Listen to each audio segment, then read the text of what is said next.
right, welcome to Smokey Reacts. I'm your boy Journalist, and on this one, it's a follow up to the Mike GLC situation. He went and did whatever he did to Rashid on the phone. Rashid went to Winners Talking Podcast, besmirched Mike's character a little bit, didn't really address the actual issue or the one that I perceived to be the actual issue overall.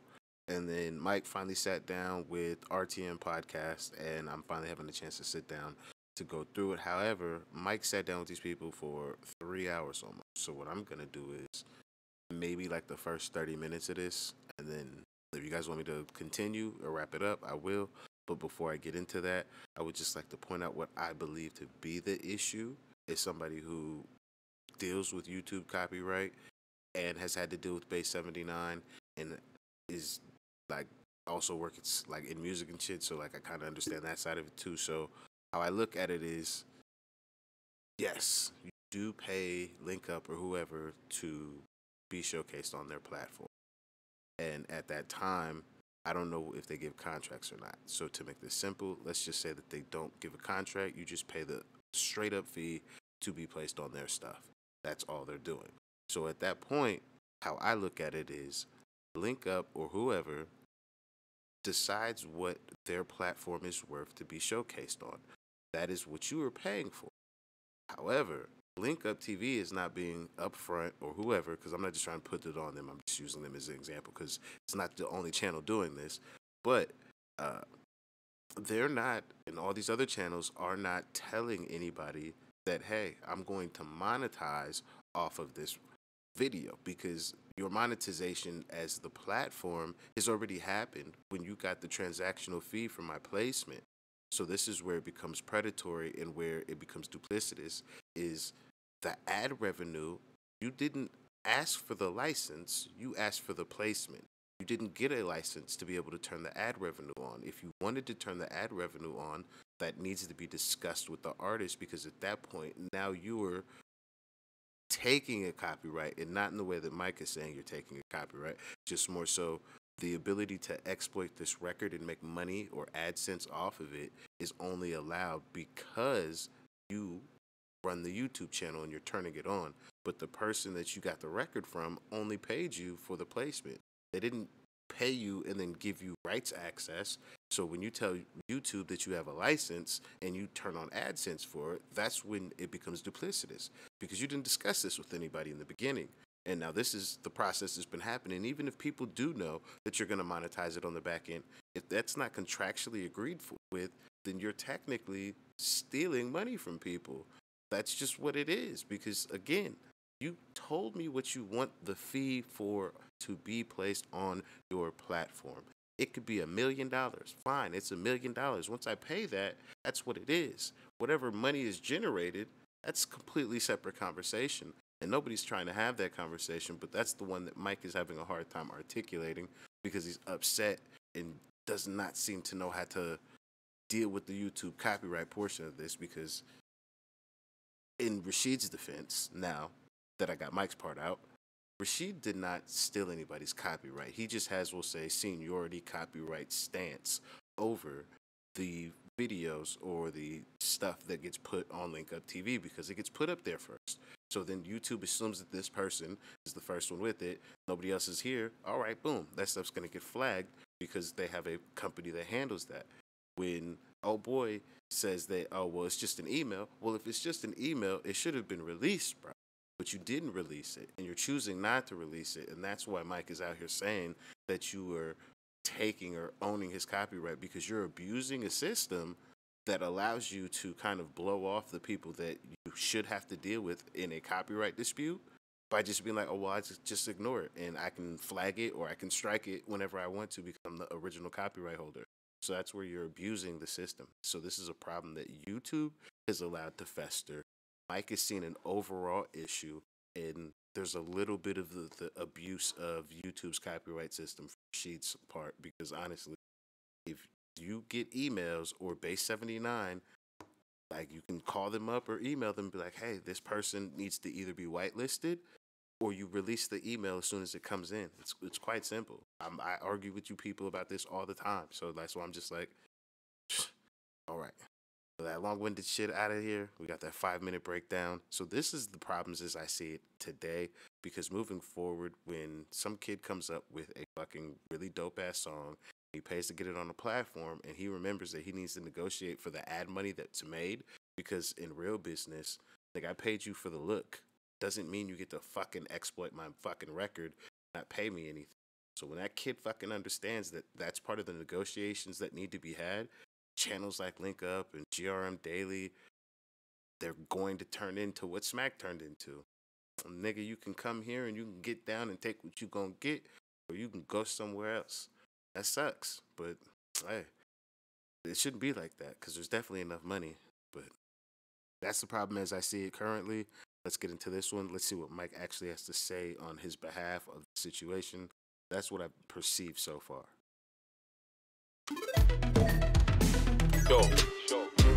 RTM podcast show. To the world and them girls. Young Spree, Queen Ice Cream. Am I tripping? Is that Posty on the... That's not Posty on the bottom left, is it? If that's Posty on the bottom left right now, that man lost mad weight. That can't be Posty. That's not Posty. You mean? In Northwest London, born and raised. In Kilburn is where she spent most of her days. Chilling out, matching, relaxing, all queening. Then her and Mafiella did start diva twinning. And young Spray, well, I was up to no good. Always making trouble in the neighborhood. What? Did a one liquor rubs and the judge didn't care. He said, I'm sending you to prison right now for 2 years. I blew my mama kissing them when I saw tears. Her face showed the limit of the pain she could bear. If anything I could say, the sentence weren't fair. But I thought, nah, forget it. Your mom had no fear. Have no fear, mama.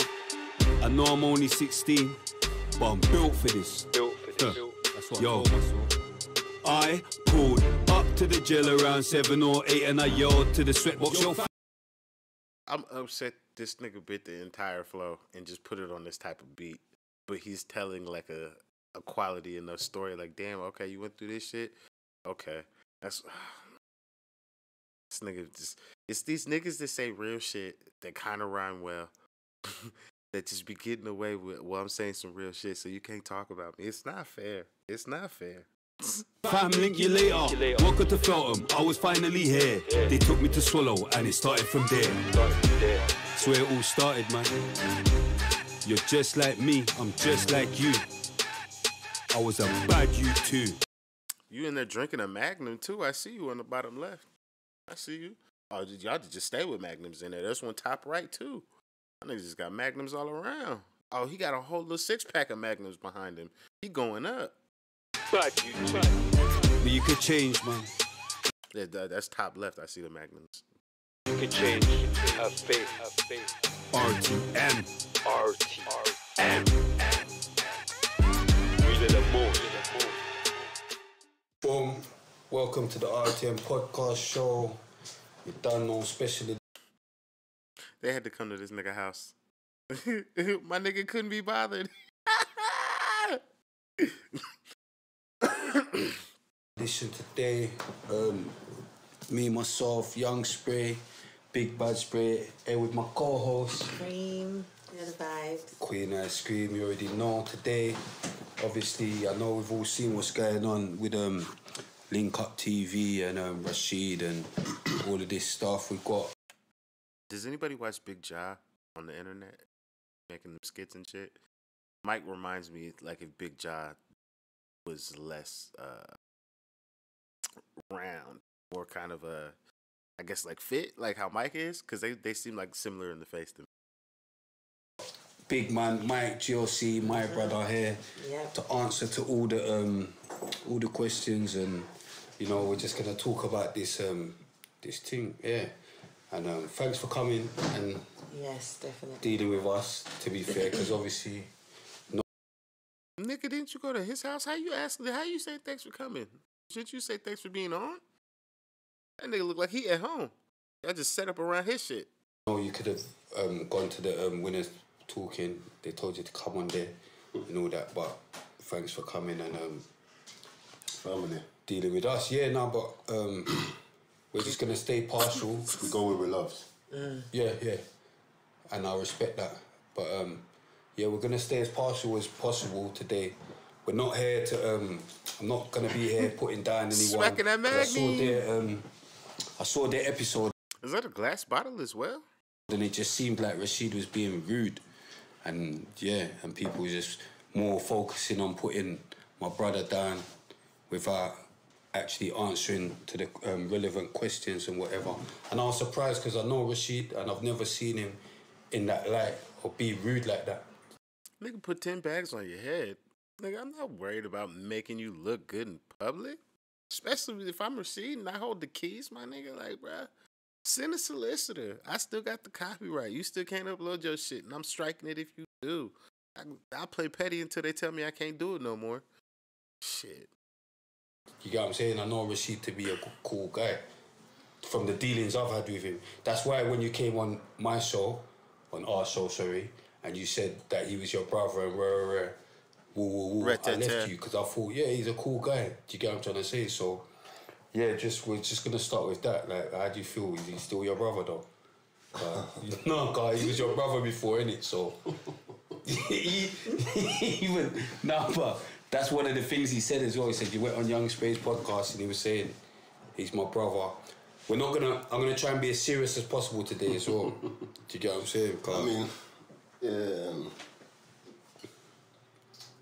how did, what broke down that relationship from you calling him your brother the last time we met? And it was a good project. I was looking forward to that project as well. I mean, if I kind of go to the beginning of, say, my relationship with Link Up. I mean, obviously, as you know, like, man, I've been in this game for a long time, and I was here kind of before everyone came in. So when they did start kind of coming, Link Up would always hit me up, and Rashid was always a person who would always holler me. And, you know, obviously, if I would have spoke about this earlier, I probably would have spoken a different kind of energy, but I've never phoned them. I had never phoned Link Up for anything in my life. So anything that's ever been done with Link Up, whether it was a behind bars, whether it was a project, anything, could always be Rashid or someone contacted me saying, you know, like, we've got an idea. So that's always kind of been my relationship with them.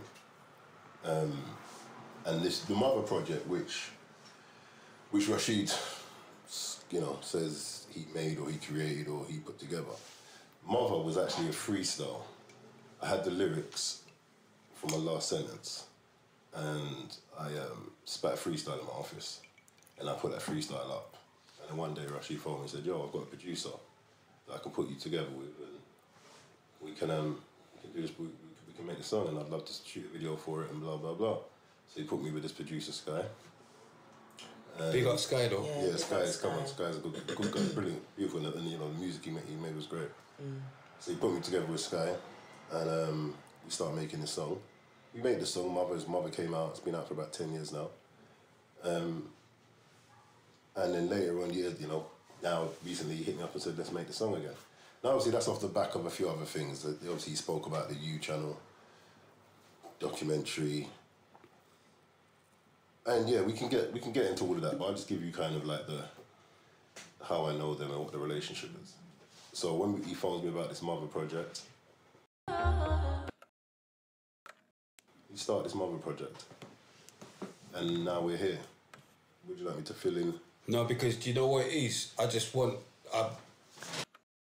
That's the thing that through this entire process of this interview, I think I'm gonna be the most upset about from Mike is the cavalier nature of how he wants to act like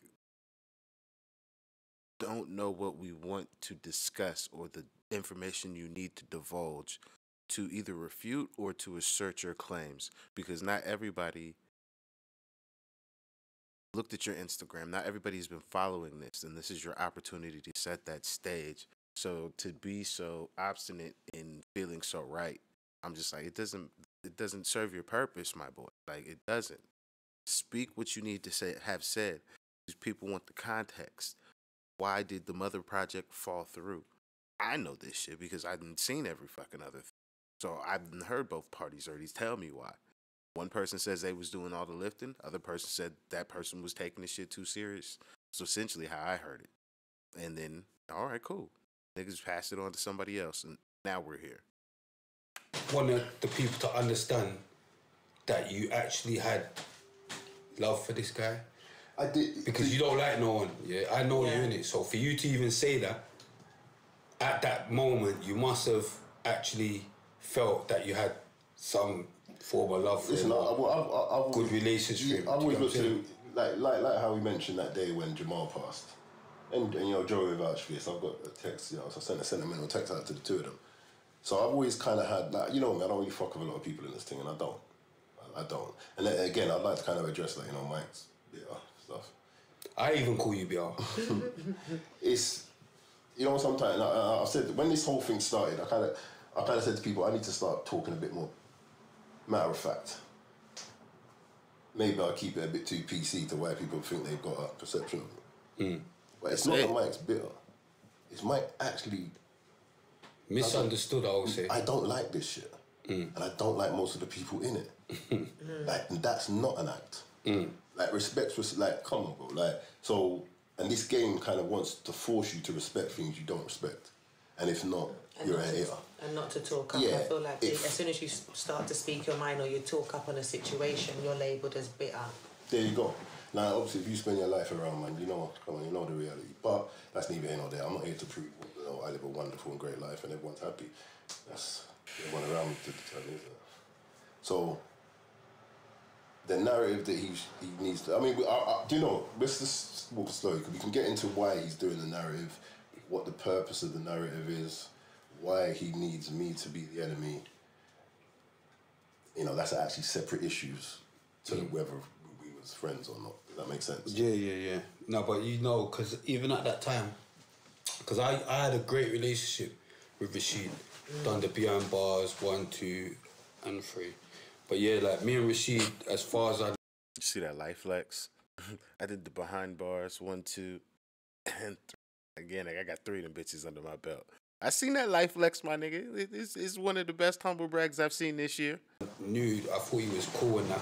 But obviously, after my little thing or whatever, I remember Fumes asked me to come and do one interview for him, yeah?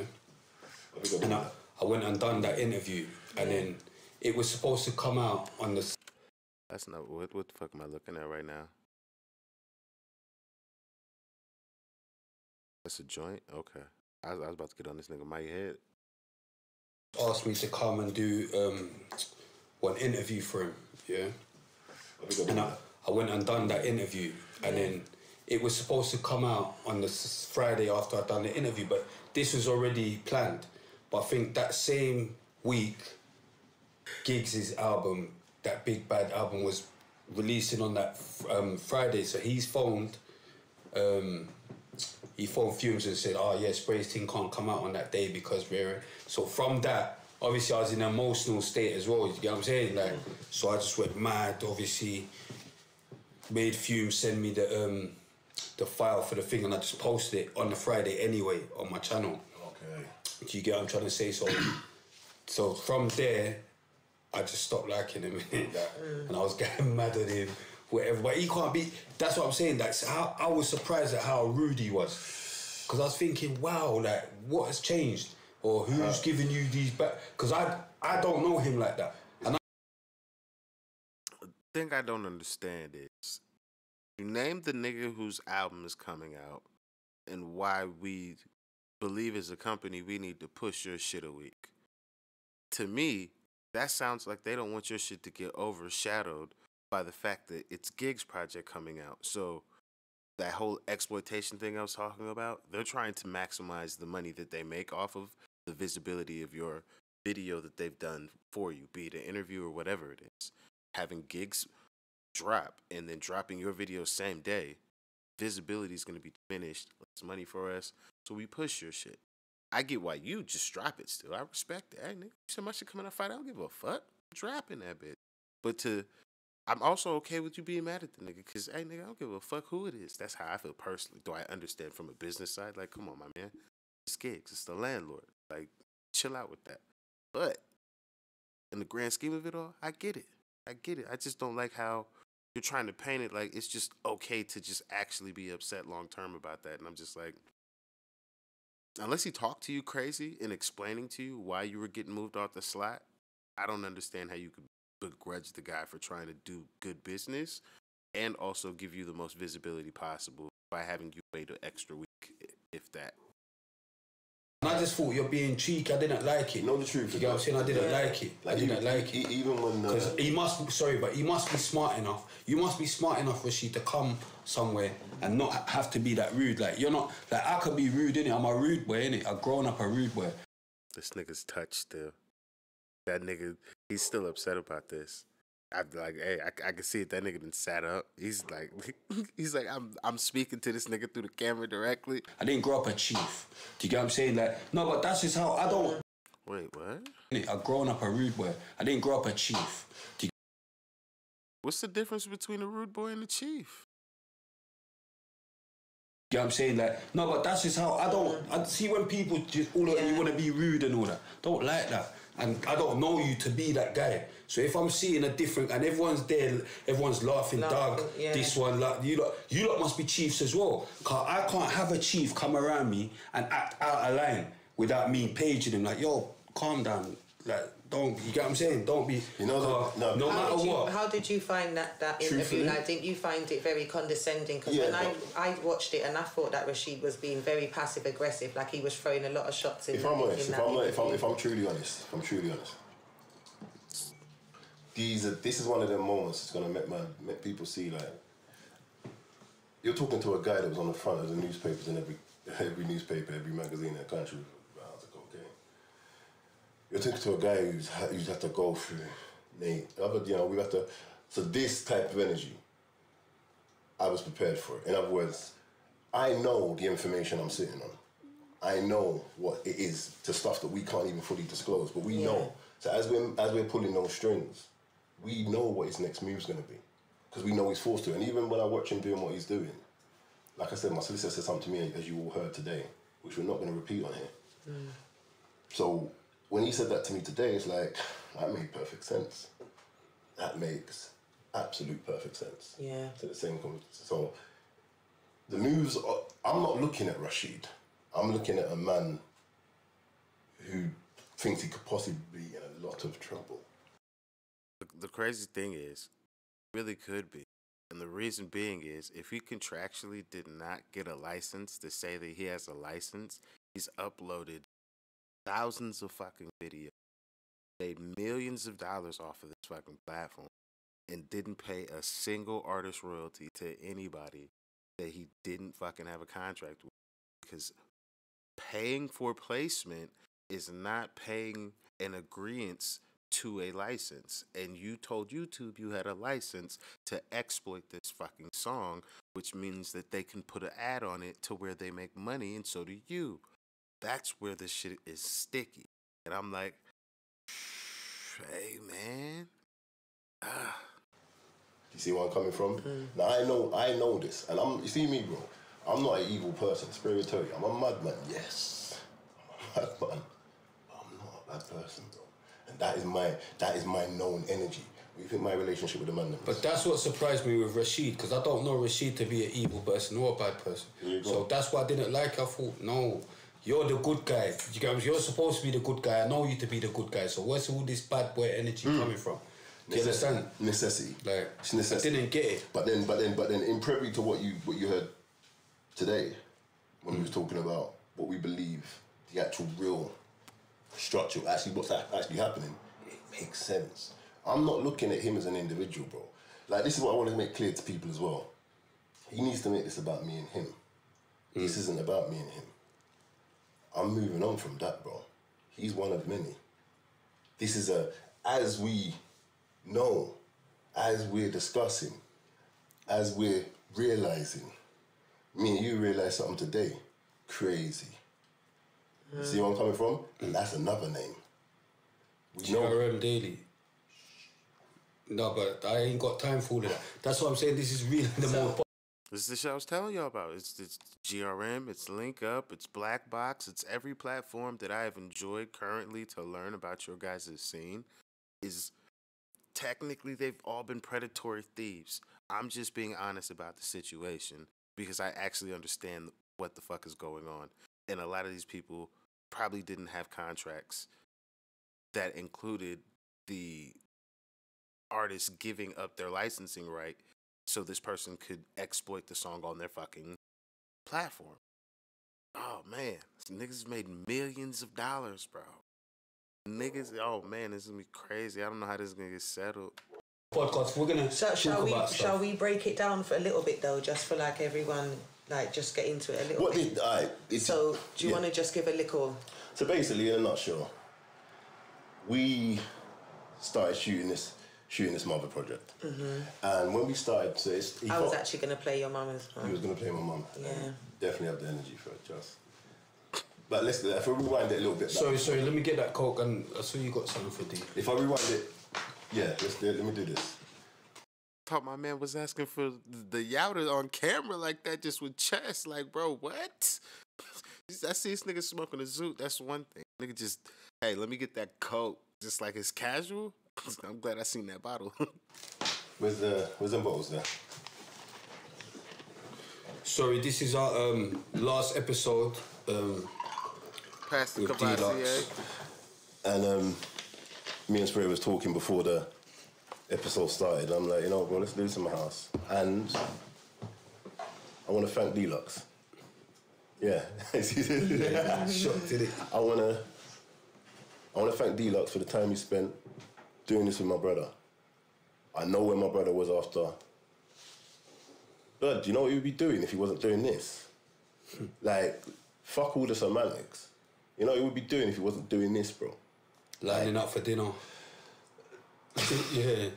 So walking around in circles and exercise. So, or a lot of people are wondering where they go. But it won't take boom. Thank you. Thank you for doing this from up to point. Boom. Thank you. I don't know what that liquor is. Thank you. Thank you for doing this for my brother. Thank you for getting it to this point. Thank you for taking the time out. Get my peas up. I don't even know what that bottle is. This is for you, my brother. All right? Yeah. And you know, Mike, come on, you know Mike GLC, bro. You said you're a fan. How else do you think we move? This is how we move, bro. That's how we live, bro. But apparently, I'm full of hate. Crazy. Take this. Cheers. Thank you very much. Oh. We're going to drink that together before you go. All right.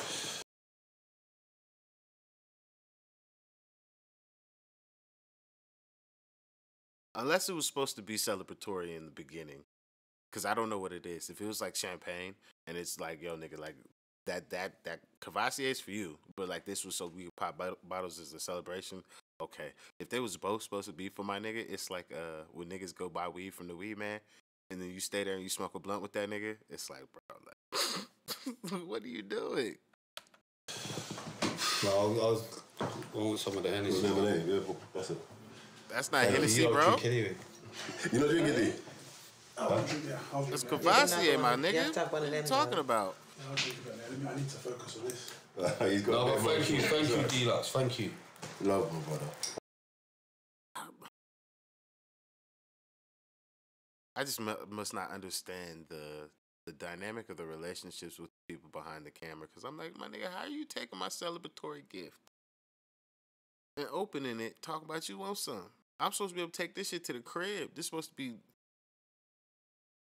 bottom drawer of my desk drink now. Maybe sit on the shelf. That's that bottle of Cavassier Mike GLC gave me, man. That's supposed to commemorate it, possibly. Or we could throw it back. What? Well, thank you for... And y'all drinking Magnums too? What the fuck is wrong with But you yeah, let's niggas? break it down. Yeah, let's just a little back. Yeah, just a Wait, little. this ain't about putting... Let me just say, this ain't about putting down Rashid or nothing. Like I said, I've had good dealings with the guy. I just didn't like the rudeness of it all, and I just didn't think it was called for, you know? Where's Yeah, so back to the... Yeah, so Mother, so this project came about, So no, and he approached you about yeah, the but slightly project. before that, there was a slightly before that when he was talking about the U Channel doc. One of the things that so when he phones me for this doc, he phoned me saying he's put together this U Channel documentary, blah blah blah. And I won't lie, at first I was kind of I didn't want to do it at first, and he knows this. And if you again, you can ask DJ Ironic, you can ask school, you know what I'm saying? Ironic, we remember when they was filming at Tesco's and I walked past and Rashid's turn around. So I thought you said you couldn't film today. I'm like, for fuck's sake. I was trying to duck it for ages, but eventually I shot it. And then when we shot this U-Channel documentary, about a month went past and I saw the trailer. So when I seen the trailer, I've popped up for like less than a fraction of a quarter of a split of a second. And I phoned him like, bro, take me the fuck off of this shot. He's like, why? I'm saying, bro, we're not doing this again. Cause I watched the Grime original thing before, whatever it was. They always take the piss. Yeah, so all this rewriting history and all everyone. What happened with the Grime original shit? I don't know. I'm not interested because you know what? Like I hear my name come up so much in podcasts about things, and I hear people have so much opinions about my name. And frankly, I'm tired of it. You know, people say to sometimes like, "Why has Mike got such an attitude?" And I say to myself, "Well, if you sat back most days and heard people talk about you, and they don't know, I've sat back and heard other podcasts have whole debates and disrespecting my name, and I've sat there and watched this, and that this is calm, and this has been going on for years. So this is, and they wonder why I don't like no one. That's that. So anyway." I'm looking at it like, see this rewriting the history. I'm not on that, so just take me out of the book. I really don't give a shit. And that's another thing I want to make really clear as well. This whole bitter about careers and all this shit, bro. I have no interest in being within the confines of this entertainment business. I promise you. So he because on the podcast he made out like it was that you was upset about the trailer. So you're saying I was upset about the trailer. Yeah. Yeah. So I'm saying, yo, take me the fuck off of this, bro. We're not doing this again. You see this rewriting the history shit? I'm not on that. You see that? Take me off of it. Just keep me off of it. It's cool. No, Mike, it's not that. You shame me. You know, you went and bought the letter to my girlfriend. I bet you was bugging me for a little while because I'm saying to him, bro, here's the truth for the U-Channel. All the people that you lot keep on pushing to the forefront, in U-Channel days, they didn't exist, bro. The biggest acts in U-Channel was me, Chung Family, and Kalashnikov. That was it. So, like, the rewriting, the pushing people to the forefront, it's been going on for years, and I've had to watch it for years. So I'm saying, just take me off of it, it's not a problem. Anyway, he changes the tune, he kind of says, no, we're not, no, Mike, let's do this thing. So we kind of start engaging throughout that period of time. And then he hits me about mother. Now, this is my family. He hears me about something. He hears me about this song. And he says, you know what, Mike, boom, boom, boom, we should do Mother. And he gives me this whole emotional spill. And on that very day, I said to him, bro, if we're going to do this, please let's not do this messing around thing. Like, let's not do this thing where you disappear for a week, because this is about my mother. And that's one aspect of it. The other aspect of it is creatively. I'm not making Shiro's story. Humbly. I'm a creative, actually, bro. Humbly. I know what I want to film. I know I know what I want to do. If we're making a film, cool. I'll do the storyboarding. I'll write the script. We're planning. What budget you working with? Where are we shooting? I know you ain't got... Why the fuck do niggas just know how to do this shit just like it's some... it's just common knowledge. Just like how, nigga got a camera, then some nigga know how to storyboard, some nigga know how to write the script, some nigga know how to get it funded. Why do you niggas know how to just do this shit over there? That shit's so crazy to me. Because, remember, producers do one or two things. You've done dubplate drama before, so you've had experience. I wrote dubplate drama, humbly. Someone wrote it, but I done all the rewrites. Truthfully. But you just had experience. So I know what we're doing here, and I know what they're not doing. Because, producers come with two things. Time or money. You're not coming with either, so I know we've got to work this out. It might be a thing where I put up half the dough, but rather than be transparent with money, because you need to play a role. You can't have transparency if you've got to play a role, can you? So this is what Rashid does. So anyway, I was going to him from the beginning, bro, if we're doing this, please let's not do the fucking around thing. Because number one, my life is not set up for... I don't need this in my life. You're bringing... Like, look at this wall, bro. Humbly. Like, this is a light day. My life is planned to the T. If I'm out by an hour from morning, my day is fucked. And can I just say there's no dark and cold DVDs? I checked the whole room. You get what I'm saying? That nigga hid them shits. He's like, them niggas coming over. Quickly had to check the whole room, like, just to make sure there's no dark and cold DVDs, so... Pick up dark and cold. Now, pick up dark and cold. But you know what crap me up? When he said that, that's what I'm saying, that level of blood, dark. Let me tell you dark and cold. No, but you don't know about dark and cold. Let me tell you dark and cold.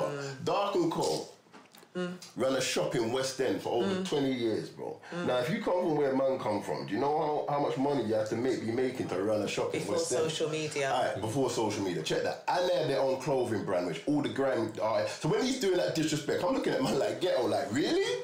Come about that, there's no getting anyway, fuck all that. So, they built an industry when there wasn't one. Every UK rapper, every American rapper that came into this country had to go through Dark and Cold. Every last one. Yeah, the Fight Club youths, when Too Much went to America, when Professor Dill got his deal, they went Dark and Cold. They linked me. So my point is, even that level of... Yo, that's crazy, because I remember Fight Club coming over there. disrespect there, which is fine. And what people don't... All that DVD that Dark and Cold made, I was the first person in Europe, including Pop Packs, to have a DVD, bro. That's what Dark and Cold done. We set the blueprints for manufacturing after that, bro. That's what Dark and Cold done. Anyway... You know, it's just on the thing of, cool. You're just living in the past, but that's what they say. See, a lot of people that can't live in the past. That's what. No, I noticed that's what they always are. I gotta get on this nigga. You said you was gonna stay partial, my. Can't take shots like that if you're going to be an impartial party. This is why. I believe his name is Pound on Winners Talking podcast. Like, all you can say is he laughed a little too hard, but like, can you be mad at a nigga for just thinking the joke is funny? Like, really? Like, all right, you laughed a little too hard and it was at my expense, but like, that's one thing. Talking about, oh, you see them men there? Them ones there can't live in the times in the past. You know them ones there? Them ones there right there? Come. You're taking a shot, my nigga. Because you can't live in the past. Just because you can't live in the past. No, because in the past it was mad for you. Yeah, that's true. Do you get what I'm saying? In the past it was mad for you. That's true. Like, because like he wants to say, it's like they live in the metaverse. Like everyone from man's era or whatever. Like all these, there's a lot of people out now that you lot believe in and you lot think of this and that, but they were still around when man was out here really. You see me? So yeah, but So as we. He says, that's what I don't want to do. I don't want to trail off into other shit. Yeah, don't be trailing off into other shit because they're going to think that's a spliff, but go on. So anyway, we start this process. We start this process. Now. What do you mean I'm going to think that's a spliff? What the fuck is it? It better be a goddamn spliff. I better not been a personal road cigarette. Well, I don't know if weed's legal over there, so I might have to let that shit slide. But if it's legal... Boy, what the fuck is you doing rolling cigarettes? Shit is crazy. So then, anyway, we start this process. We start this process. Now, that whole thing about Mike phones me and all that. Bro, I wake up at 4 o'clock in the mornings. Every morning, without fail.